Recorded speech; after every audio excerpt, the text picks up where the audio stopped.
So I did a long live on Facebook about this, on the contrast and comparison, and not paralysis by analysis necessarily, but sorry about the light in here being kind of like so dim. We're closed right now, so nobody will be in for a little while. I have a few clients coming over to have some discussions about their student athletes, but before they get here, talking about contrast. Contrast is really, really helpful to help you understand, if you're aware of what is contrasting for you, what you want and where you feel like you're at.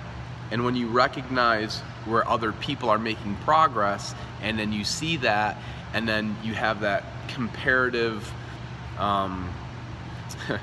moment where it can freeze you a little bit. And if it's in real life, that's a different story. But if it's online, it can be very misleading. So first of all, let's just knock that out of the park first. So what you see on Facebook or Twitter or Instagram, I did a longer Facebook Live about this. You can go over there and check that out on my Todd Kutry page.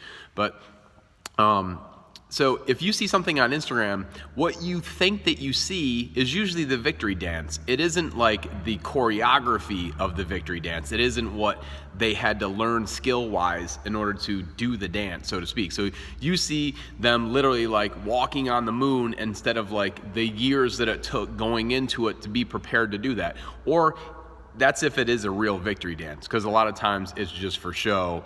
Somebody's running a Ferrari and then they're going and taking pictures with it, and it's not even really their Ferrari.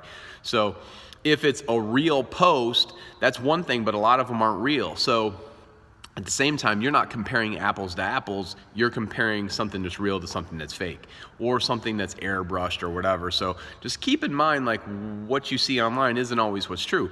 But even if it is true, give yourself the latitude to understand that when you see something, you're not, it's not a bad thing to be aware and have appreciation and recognition of somebody else's success.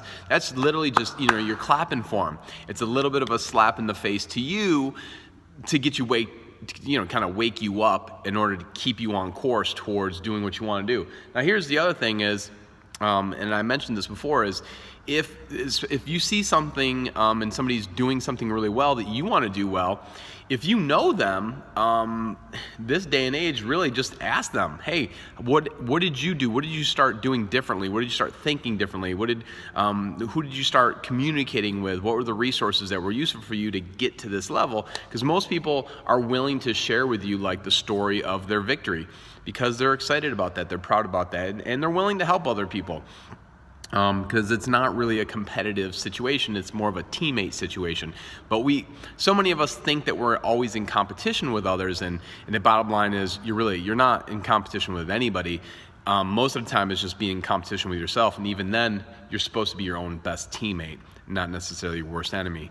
But it's not about jealousy, it's about appreciation. So you have an appreciation for somebody else's accomplishments, and then that contrast with where you're at, to gain the awareness that you need to move forward and that you want to. So that's, the next thing is delaying the disbelief that you can get there is the next most important step, because a lot of us will be like, look where they are and look how far away I am. We're at two opposite ends, and how much will I need to do to get there? And that's a lot. So you've got to believe in your potential and then set up your habits and your decisions and your actions to reflect that belief. The belief that you can do and you're going to do now. Delaying gratification is one of the challenges for most people. That you don't need to delay gratification is the truth of it. And so what I mean by that is, if you would experience the joy that you'll feel when you're at the top of the mountain, now you can experience that joy the whole way. You don't have to delay the gratification. It's the opposite. You need to give yourself permission for that gratification in the everyday step and practice of that, making sure that you raise yourself to the vibration that you would be at up there, and then allow it to happen. A lot of people don't allow this to happen in their life, and that's a problem. When we think about contrast, you think about kind of the TV screen. Like back in the old day, there was a knob that said contrast, and that's the difference between the highest, bright brights and the lowest, lows or darks, if there's such a thing. But that contrast is really what makes that screen kind of pop, and that's what makes life pop, so to speak, not to be goofy about it. But the other piece that goes in there is when you're trying to work towards something, that contrast is really helpful, because it's the understanding that you're not there yet. That's it, just that you're not there yet. And there's no harm in understanding that. It's just a matter of understanding how to use that focus to help you out. And everybody in life is, has a big dream, and so you're going to continue, hopefully, to have that contrast at least a little bit to kind of help, be your guiding light. And to be fair to yourself too, who you're really comparing yourself to isn't them, it's you. It's where you at now and where you want to be up there. So once you recognize that, it's not a bad thing, it's a good thing. And use that as a tool to be, pushing yourself forward. And it's understanding that, like, to have that gratitude wipes out any of the negativity. Once you express gratitude, even just in your own mind, it will eliminate the negativity. Gratitude cannot exist at the same time as anxiety. So that pushes it right out of the equation, and then boom, you're already through the struggle and you're moving onward and upward. And I hope that you think about that the next time that you recognize contrast and comparison in your life. It's not a bad thing. That's just the way that we were framing it before.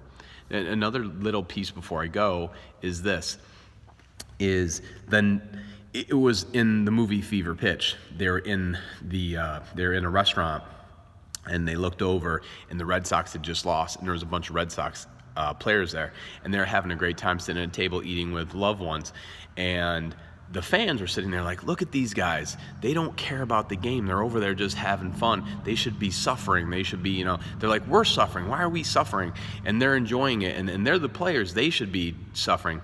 And then the one guy's like, no, they get it. It's just a game. That's the thing, though. It's not that they blew it off like it was just a game.